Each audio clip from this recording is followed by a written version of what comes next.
जय श्री कृष्णा। राधे राधे। श्री माघ मास महात्म्य 10वां अध्याय आरंभ। यमदूत कहने लगे कि हे वैश्य, एक बार भी गंगा जी में स्नान करने मात्र से मनुष्य सभी पापों से छूटकर अत्यंत शुद्ध हो जाता है। जो मनुष्य गंगा जी को दूसरे तीर्थों के समान समझता है वह अवश्य ही नरक में जाता है। भगवान के चरणों से उत्पन्न हुई पवित्र गंगा जी के जल को श्री शिव जी अपने मस्तक में धारण करते हैं। वह ब्रह्मा जी जो संदेह रहित प्रकृति से अलग और निर्गुण हैं, ब्रह्मांड में उनकी समानता किससे हो सकती है। गंगा जी का नाम हजारों योजन दूर से ही लेने वाला नरक में नहीं जाता, इसलिए मनुष्य को अवश्यमेव गंगा जी के जल में स्नान करना चाहिए।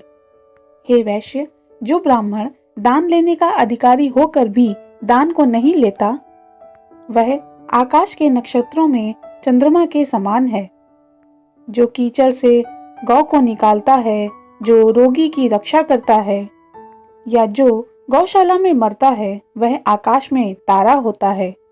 प्राणायाम करने वाले मनुष्य सदैव ही उत्तम गति को प्राप्त होते हैं।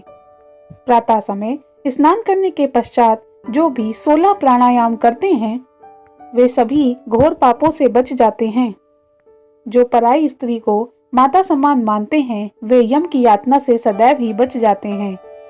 जो मन से भी कभी किसी पर स्त्री का चिंतन नहीं करते वे दोनों लोकों को अपने अधीन करते हैं। जो पराय धन को मिट्टी के समान समझता है वह स्वर्ग में जाता है। जिसने क्रोध को जीत लिया मानो उसने स्वर्ग को ही जीत लिया। जो माता पिता की सेवा देवता तुल्य करता है वह यम द्वार नहीं देखता है, और जो गुरु की सेवा करते हैं वे ब्रह्मलोक को प्राप्त होते हैं। शील की रक्षा करने वाली स्त्री धन्य है और शील भंग करने वाली स्त्री यमलोक को जाती है।